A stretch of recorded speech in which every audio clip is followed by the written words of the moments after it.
Sekarang kita masuk kepada tajuk yang baru pada malam ini. Okey.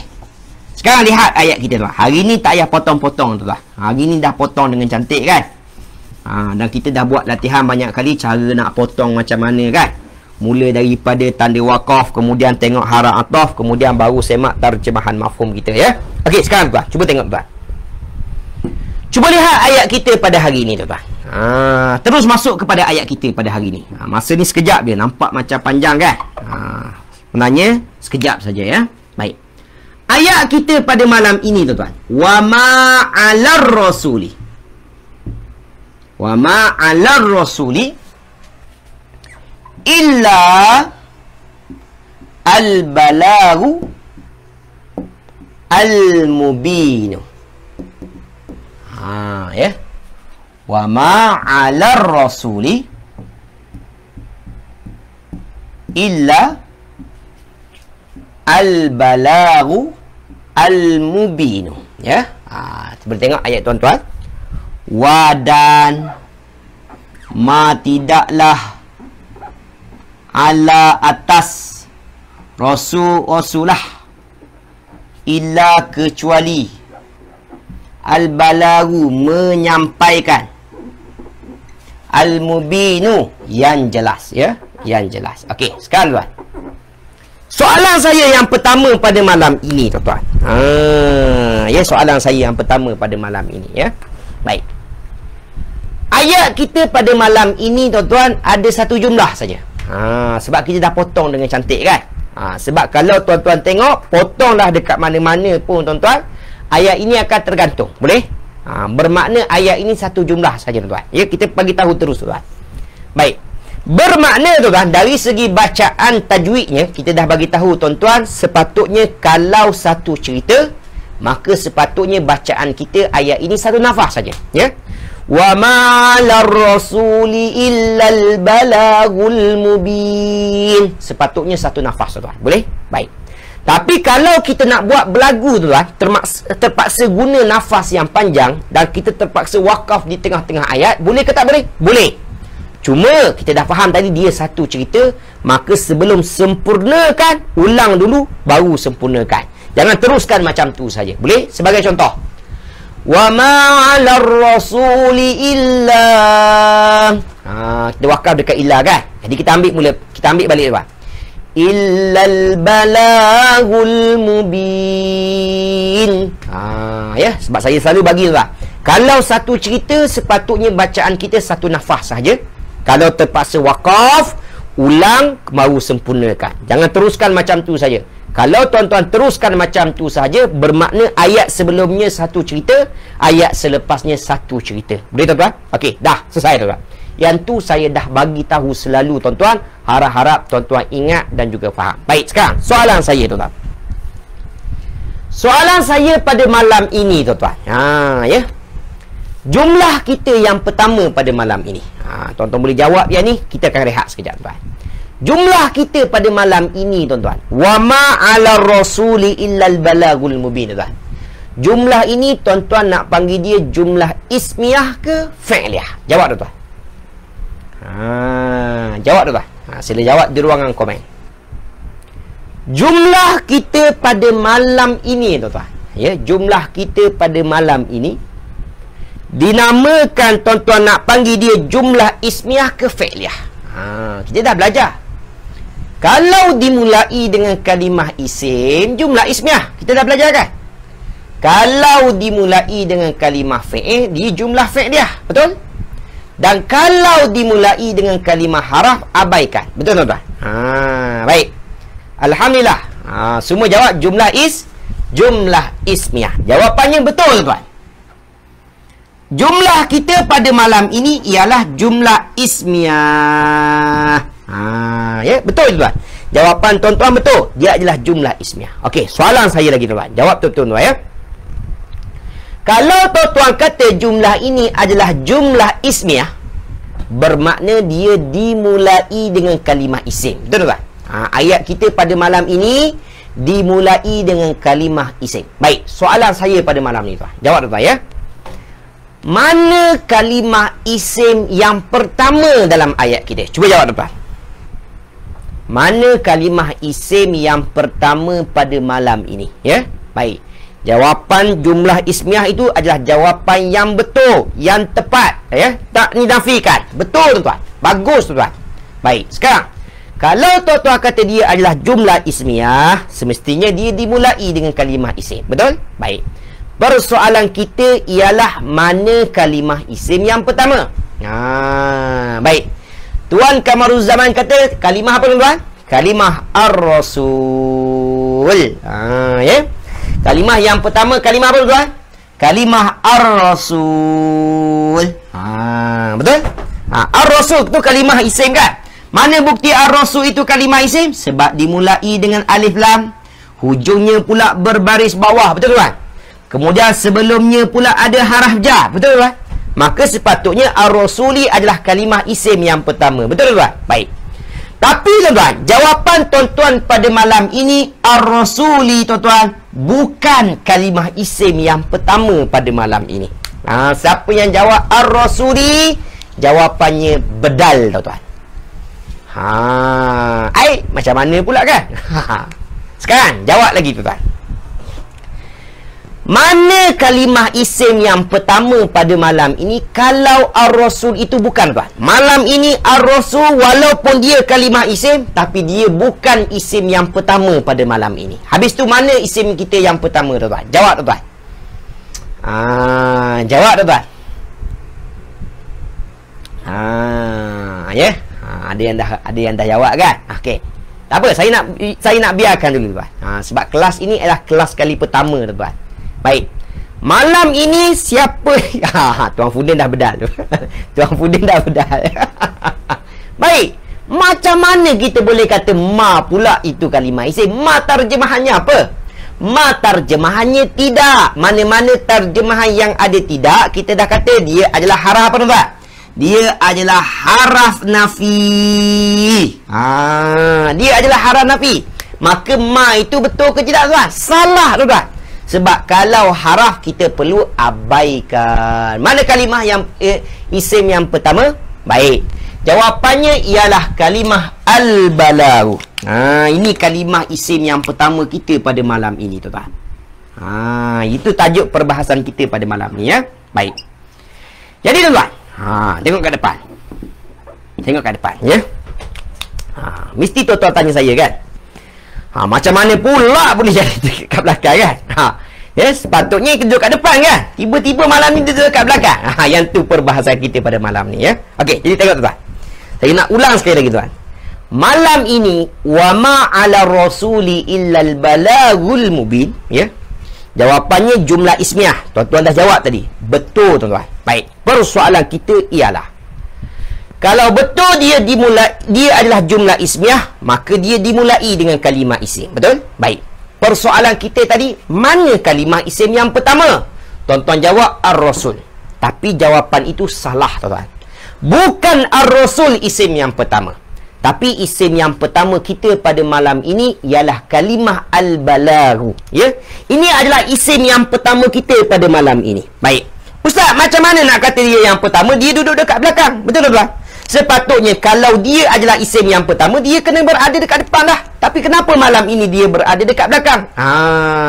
Jadi itu tajuk perbahasan kita pada malam ini. Boleh, tuan? Malam ini, tuan, persoalan besar yang saya nak tuan-tuan faham dahulu. Kenapa isim yang pertama itu berada di belakang, bukannya di depan? Sepatutnya kalau jumlah ismiah itu isimnya mesti berada dekat depan. Boleh? Baik, itu yang pertama. Okey, sekarang, tuan-tuan, saya nak tuan-tuan pergi balik kepada masalah jumlah dahulu. Okey, tengok dekat depan. Jumlah, tuan-tuan, kita dah belajar ada dua saja. Betul, tuan? Ya. Kalau dimulai dengan kalimah isim, maka tuan-tuan akan panggil dia jumlah ismiah, ya. Maka cari subjek dan predikat ataupun mubtada dan juga khabar. Betul, tuan? Itu yang kita belajar, ya. Dan kalau dimulai dengan kalimah fa'il, maka kita kata dia jumlah fa'iliyah. Betul, tuan? Sebab dimulai dengan fa'il, maka cari tiga perkara, fa'il, fa'il dan juga maf'ul. Betul, tuan? Baik. Malam ini, tuan. Malam ini, tuan. Ini baru kita nak tambah lah, tuan. Sebab dah pandai tu kan. Kita kena tambah lah. Baik. Malam ini tuan, ya, sepatutnya kalau kita berjumpa dengan haraf tuan, ya kita dah belajar. Kalau jumpa haraf abaikan. Betul tuan? Betul ke tidak tuan? Kalau jumpa haraf kita dah belajar sepatutnya mesti abaikan. Tapi tuan, malam ni ada pengecualian. Tengok ke depan tuan. Dalam banyak-banyak haraf yang kita dikecualikan, abaikan tuan. Ya. Tapi kalau tuan-tuan jumpa jumlah itu dimulai dengan haraf jar saja tuan. Haraf jar saja tuan. Maka waktu itu dia mesti diambil kira. Haraf jar sahaja. Haraf nasab abaikan, haraf taukid abaikan, haraf ataf abaikan, haraf istinah abaikan, apa ini nama haraf pun abaikan tuan. Tapi apabila jumpa haraf jar sahaja tuan, ya, mana-mana jumlah yang dimulai dengan haraf jar, maka waktu itu tuan-tuan mesti ambil kira tuan-tuan. Ya. Okey, sekarang tengok lagi dia. Tengok lagi dekat depan. Ya. Baik. Apabila tuan-tuan jumpa haraf jar, maka kita dah belajar pada minggu lepas tuan. Dia ada pasangannya namanya majrur. Ya. Pasangannya apa tuan? Pasangannya majrur. Kita panggil dia pasangan jar dan majrur. Yang tu saya tekankan pada minggu lepas. Ya. Okey, jadi apa yang saya nak bagi tahu sekarang untuk malam ni tuan? Ya. Jumlah itu tuan, pada asalnya ada dua saja. Ada dua saja. Betul, ada dua saja. Dimulai dengan isim jumlah ismiyah, dimulai dengan fi'il jumlah fi'liyah, dimulai dengan haraf abaikan. Betul tuan? Kecuali pada malam ini apabila jumpa haraf jar. Maka apabila jumpa haraf jar tuan-tuan, maka waktu itu tuan-tuan mesti ambil kira tuan. Ya. Mesti ambil kira pada malam ini tuan. Jelas ke tak jelas setakat ini? Tulis di ruangan komen tuan. Tulis di ruangan komen tuan. Jelas ke tak jelas? Setakat ini. Saya nak tuan-tuan faham dahulu ya. Saya nak bagi tahu pada malam ini, apabila jumlah kita dimulai dengan haraf jar, maka waktu itu tuan-tuan mesti ambil kira. Dan tuan-tuan mesti tahu dia ada pasangannya namanya majrur. Yang kita tekankan pada minggu lepas, kita panggil dia pasangan jar dan majrur. Tak jelas? Baik, Tuan Fudin tak jelas. Baik, saya ulang balik tuan.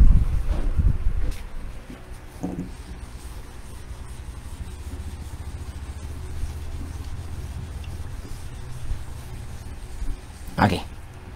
Sekarang ini tajuk yang baru yang kita nak bincang ya. Ambil kira macam mana tu? Okey, ambil kira macam mana? Okey ya. Tengok tuan, tengok tuan. Sebelum ni kita dah belajar kalau dimulai dengan kalimah isim mudah. Kita kata dia jumlah ismiyah. Betul tuan? Ya, jumlah ismiyah ya. Kalau dimulai dengan kalimah fi'il, maka kita panggil dia jumlah fi'liyah ya. Baik. Tapi kalau dimulai dengan kalimah haraf jar tuan, maka orang Arab akan panggil ayat itu sebagai syibhul jumlah. Dia ada nama baru sebenarnya tuan. Kita panggil dia syibhul jumlah. Namanya sahaja tuan. Apa yang penting yang tuan-tuan kena faham pada malam ini ya, sebelum kita rehat tuan, saya nak bagi tahu tuan-tuan, apabila ayat tersebut dimulai dengan haraf jar, maka tuan-tuan tak boleh abaikan tuan-tuan. Tak boleh abaikan. Macam tuan-tuan jumpa wa, abaikan. Sebab dia haraf ataf pada malam ni. Betul? Tuan-tuan jumpa ma, abaikan tuan. Dia boleh abaikan. Tapi tuan-tuan jumpa ala pada malam ini, tuan-tuan tak boleh abaikan. Walaupun dia kalimah haraf. Boleh? Baik, sekarang tengok lagi ke depan. Jadi tuan-tuan. Ya. Kita nak tunjuk tuan-tuan. Apabila ayat kita dimulai dengan pasangan jar dan majrur, maka waktu itu tuan-tuan kena faham, ayat ini fi'ilnya akan berada di belakang dan isim yang pertamanya pun akan berada di belakang. Itu poin kita tuan ya. Saya nak bagi tahunya apa hari ini tuan. Apabila ayat kita dimulai dengan pasangan jar dan juga majrur, maka tuan-tuan kena faham fi'il ataupun isimnya akan berada di belakang tuan. Ya. Sama ayat kita pada malam ini tuan. Ayat kita dimulai dengan pasangan jar majrur. Mana jar majrur tuan? Iaitu ala. Ala haraf apa tuan? Ala haraf jar. Betul tuan? Isim yang berada selepasnya dipanggil majrur. Maka waktu itu tuan-tuan kena faham, isim yang pertama ataupun fi'il yang pertama itu tuan-tuan, dia akan berada di belakang. Dia tak macam biasa jumlah ismiyah ataupun fi'liyah. Jelas ke tak jelas? Tulis di ruangan komen. Jelas ke tak jelas? Saya nak tuan-tuan faham dulu yang tu. Ayat kita apabila dimulai dengan jar dan majrur. Yang pertama tadi, apabila jumpa haraf jar, jangan abaikan. Mesti diambil kira. Ya, mesti diambil kira. Ayat itu adalah satu jumlah tuan. Ya, jumlah itu dikira tuan. Arab itu diambil kira. Sebab apabila dimulai dengan haraf jar, maka waktu itu kena faham. Ya. Isim dan juga isim yang pertama ataupun fi'il yang pertama, dia akan wajib berada di belakang, bukannya berada di depan. Boleh tuan-tuan? Yang tu saya nak tuan-tuan faham dulu. Jelas? Okey, ya. Okey, alhamdulillah. Okey, semua jelas ya? Okey, sekarang dah jelas. Okey, dah. Seterusnya. Okey, setakat ni jelas. Okey, dah. Sekarang tuan, tengok lagi tuan. Tak selesai lagi ni. Tak selesai lagi tuan-tuan. Hari ni dia menarik sikit tuan. Ya, kita panggil dia syibhu jumlah ya. Tapi dia tetap antara jumlah ismiyah dan juga fi'liyah nanti ya. Okey, tengok tuan-tuan. Tengok ya. Okey. Sekarang tuan-tuan. Tuan-tuan dah faham tadi apabila dimulai dengan huruf jar, tuan-tuan kena faham dahulu ada pasangannya iaitu majrur. Boleh tuan-tuan? Okey, sekarang dengar betul-betul. Dengar betul-betul ya. Apabila ada pasangan jar dan majrur ini tuan-tuan, ya, untuk tuan-tuan nak panggil dia jumlah apa, tuan-tuan kena tengok selepas pasangan jar majrur. Selepas pasangan jar majrur, bukan selepas jar tuan. Ya, bukan selepas jar. Kalau selepas jar, confirm kalimah isim. Kita tak nak bincang yang tu. Saya nak tuan-tuan bincang selepas pasangan jar dan majrur. Jar dan majrur. Selepas ini tuan. Boleh? Baik. Kalau tuan-tuan jumpa selepas pasangan tersebut, tuan-tuan jumpa isim dulu. Isim dulu tuan. Maka dia akan nama jumlah ismiyah juga. Cumanya isimnya berada di belakang. Kenapa berada di belakang? Sebab dimulai dengan jar majrur. Boleh? Okey. Tapi selepas pasangan jar majrur itu, tuan-tuan jumpa fi'il dulu. Jumpa fi'il dulu. Fi'il dulu, ya. Maka waktu itu dia dinamakan jumlah fi'liyah. Jumlah fi'liyah cari 3 perkara. Fi'il, fa'il, maf'ul macam biasa. Begitu kan? Yang saya nak bagi tahu sekarang ialah, tuan-tuan dah faham tadi apabila ayat itu dimulai dengan haraf jar, maka ayat itu ada perhitungan, ada perkiraan. Boleh tuan? Tuan-tuan kena faham subjek isim yang pertama ataupun fi'il yang pertama pasti akan ada di belakang. Boleh? Okey. Untuk tentukan dia jumlah ismiyah ataupun fi'liyah, dia ismiyah ataupun fi'liyah, tuan-tuan boleh tentukan apabila tuan-tuan lihat kalimah yang pertama selepas pasangan jar dan majrur. Selepas pasangan apa tuan? Selepas pasangan jar dan majrur, tuan-tuan jumpa isim dulu ke fi'il dulu? Ya? Kalau isim, ismiyah. Kalau fi'il dulu, fi'liyah. Kalau haraf, abaikan. Macam biasa, kaedah yang macam biasa. Nak kira dia ismiyah ataupun fi'liyah ialah kalimah yang pertama yang berada selepas pasangan jar dan majrur. Ya, jelas ke tak jelas tuan? Ya. Okey, sebagai contoh. Tengok kat depan dulu. Tengok dekat depan dulu ya. Contoh, fil masjid Muhammad. Ya, cuba tengok. Fil masjid Muhammad. Kita nak faham ayat ni je sebenarnya. Tapi saya kena jelaskan dulu. Ada benda yang Allah nak tunjuk dekat kita sebenarnya tuan. Ya. Apabila lain daripada yang biasa, bermakna ada perkara penting tuan ya. Okey, tengok tuan. Fil masjid Muhammad. Ada berapa patah perkataan dekat depan? Ada 3. Fi dalam, al masjid, masjid lah. Muhammad, Muhammad. Ada 3 patah perkataan. fil masjid Muhammad, di dalam masjid Muhammad. Ayat tu biasa je kan. Tapi tuan-tuan, fil masjid Muhammad, kalau saya tanya tuan-tuan, ini jumlah ismiah ke fi'liyah? Jawapannya dia adalah jumlah ismiah, sebab dimulai dengan kalimah isim. Tapi mana isim yang pertama? Jawapannya ialah kalimah masjid. Kenapa kalimah Muhammad? Kenapa bukan masjid? Ya. Sebab masjid itu dikira pasangan jar majrur. Ya. Sebab kita dah bagi tahu tadi, tuan-tuan nak kira dia jumlah ismiah ataupun fi'liyah ialah selepas pasangan jar dan majrur. Jar dan majrur, tuan. Maka kalimah yang pertama selepas jar majrur itulah yang menjadi perhitungan dia ismiah ataupun fi'liyah. Jadi dalam ayat kita fil masjid Muhammad, mana kalimah yang pertama? Muhammad tu. Muhammad isim ke fi'il? Dia adalah kalimah isim, maka dia adalah jumlah ismiah. Jelas ke tak jelas? Tulis dulu. Jawab dulu dekat ruangan komen tu, Pak. Faham ke tak faham? Ya. Bukan senang ni tuan ya, nak suruh faham ni ya. Sekarang kita nak tunjuk tuan-tuan antara bentuk-bentuk ayat Al-Quran yang tuan-tuan akan selalu jumpa nanti tuan. Yang ni saya dah tekan pada kelas lanjutan. Kelas lanjutan ni mudah tuan. Dia dah belajar, maka kita boleh serapkan terus tuan ya. Tapi tuan-tuan, pada malam ini adalah kali pertama. Ya, saya ulang sekali lagi tuan. Apabila dimulai dengan haraf jar, maka tuan-tuan kena faham isim dan juga fi'il yang pertama berada di belakang. Boleh? Itu yang pertama. Yang kedua, tuan-tuan kena faham, kita nak kira dia jumlah apa tuan? Ismiah ke fi'liyah ialah selepas pasangan jar majrur tu. Selepas pasangan jar majrur, bukan selepas haraf jar. Kalau selepas haraf jar, confirm kalimah isim tuan. Kita tak nak bincang yang tu.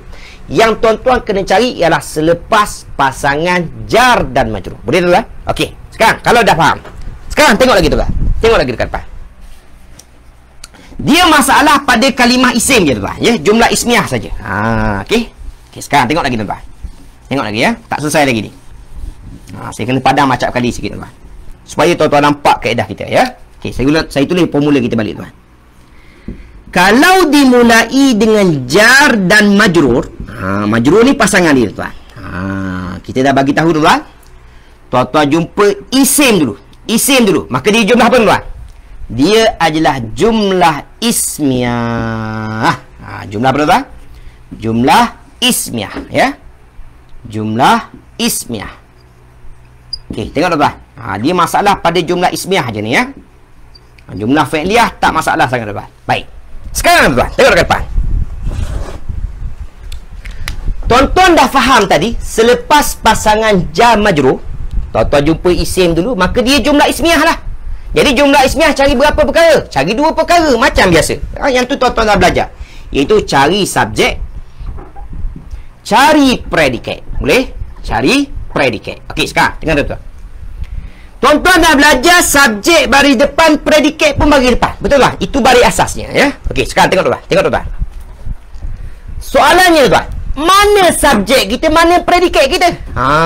Itu masalah kita tuan ya. Biasa orang akan keliru dekat situ ya. Baik. Subjeknya ini ialah isim yang pertama yang tuan-tuan jumpa tadi. Isim yang pertama yang tuan-tuan jumpa selepas pasangan jar majrur tadi. Itulah sebenarnya subjek. Boleh? Predikatnya mana? Predikat kita ialah pasangan jar majrur. Jadi ayat ini tuan-tuan kena faham, dia terbalik tuan. Dia terbalik. Sepatutnya subjek dan predikat. Subjek dulu baru predikat. Betul tak? Tapi apabila ayat ini dimulai dengan pasangan jar dan majrur, maka waktu itu tuan-tuan kena faham, predikatnya berada di depan, subjeknya pula berada di belakang. Nampak ke tidak tuan? Nampak ke tidak tuan? Okey, sebagai contoh tuan. Sebagai contoh ya. Kita ambil contoh yang sama tadi tuan. Fil masjid. Okey, saya padam sekejap tuan. Predikatnya mana tadi? Predikatnya ialah pasangan jar majrur tadi. Itu predikatnya. Boleh? Okey. Sebagai contoh tuan. Fil masjid tadi. Cuba tengok. Fil masjid Muhammad. Fil masjid Muhammad tadi kan. Tuan-tuan dah jawab ini jumlah apa? Dia jumlah ismiah sebab dimulai dengan kalimah isim. Mana isim yang pertama? Jawapannya ialah Muhammad tuan. Ya. Itu isim yang pertama. Kenapa isim yang pertama tu Muhammad berada dekat belakang? Sebab dimulai dengan pasangan jar majrur. Betul tuan-tuan? Okey, sekarang soalan saya tuan. Kalau betul fil masjid Muhammad ini jumlah ismiyah, maka jumlah ismiyah cari dua perkara tuan-tuan belajar tadi kan? Cari subjek, cari predikat. Betul tuan? Mana subjek kita tuan? Masjid ke Muhammad? Jawapannya subjek kita ialah Muhammad. Sebab dia adalah isim yang pertama dalam ayat kita. Betul tak? Baik, kalau Muhammad itu subjek, mana predikatnya?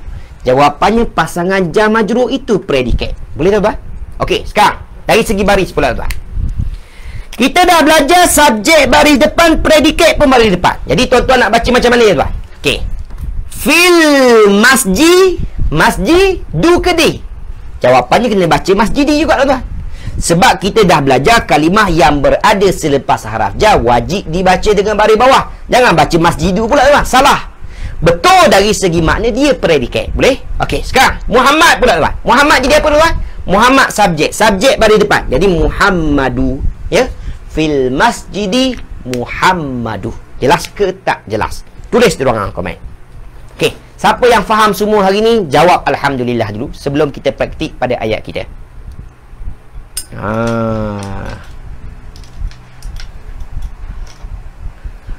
Ya. Jadi saya nak tekankan pada hari ini satu tajuk yang baru. Apabila dimulai dengan huruf jar, maka dia ada pasangannya namanya jar majrur. Boleh? Jadi apabila jumlah tersebut dimulai dengan pasangan jar dan majrur, maka tuan-tuan kena faham isim yang pertama ataupun fi'il yang pertama confirm berada di belakang. Boleh? Baik.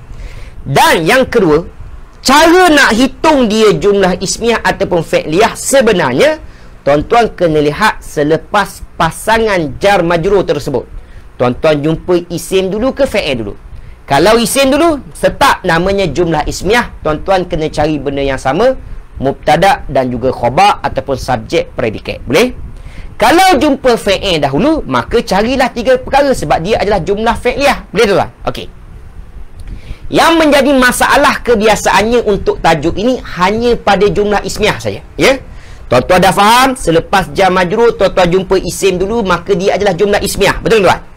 Dan tuan-tuan dah belajar jumlah ismiyah cari berapa perkara? Dua perkara. Subjek dan predikat. Baik. Persoalan kita, mana subjek, mana predikat? Jawapannya isim yang pertama yang tuan-tuan jumpa tadi. Selepas pasangan jar majrur tadi. Itulah subjeknya. Subjeknya berada di belakang. Boleh? Mana predikatnya? Pasangan jar majrur itu sendiri menjadi predikat. Bermakna kesimpulannya tuan-tuan kena faham predikatnya berada di depan, subjeknya berada di belakang. Baik. Adakah pada setiap haraf jar ada pasangan majrur? Betul Tuan Fudin. Sebab tu saya tekankan sangat pada minggu lepas. Setiap pasangan, setiap haraf jar wajib ada pasangannya namanya majrur. Boleh? Sebab dalam bahasa Arab, kalau haraf jar ini tidak ada pasangannya majrur, maka haraf jar itu tidak akan ada sebarang makna mengikut kaedah bahasa Arab. Boleh? Jadi setiap haraf jar wajib akan ada isim selepasnya yang dipanggil majrur, tuan-tuan. Yang dipanggil apa? Dipanggil majrur. Maka dinamakan pasangan jar majrur. Jar majrur. Boleh, tuan-tuan? Okey. Setakat ini alhamdulillah semua jawab alhamdulillah. Ya, Tuan Muhammad Asyad kata apa? Buat faham je dulu, ya. Kita rehat 3 minit, tuan-tuan. Okey, rehat 3 minit, tuan-tuan.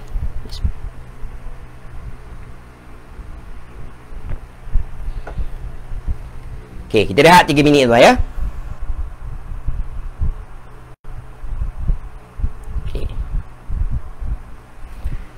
Okey, Kak Zailaha, saya semak nota Kak. Selepas pasangan jar majrur, kalau jumpa isim jumlah ismiyah, jumpa fi'il jumlah fi'liyah, predikat berada di depan, subjeknya berada di belakang. Baik, betul Kak Zailaha ya. Kak Zailaha ya. Itulah nota yang saya cuba sampaikan pada malam ini ya. Jadi malam ini jumlah kita dia istimewa sikit tuan. Ya. Saya namakan sebenarnya dia adalah jumlah yang istimewa. Ya. Sebab apa istimewa? Sebab sepatutnya kalau jumpa haraf ni abaikan. Betul tak? Tapi apabila jumpa haraf jar saja, ya, dalam bahasa Arab haraf jar ni ada kaitan yang sangat besar, ya. Haraf jar saja ni dia mesti diambil kira. Tuan-tuan tak boleh abaikan haraf jar macam tu saja, ya. Okey, rehat tuan-tuan. Rehat 2 minit. Rehat. Rehat tuan-tuan. Saya pula pergi mengajar, ya. Rehat tuan-tuan.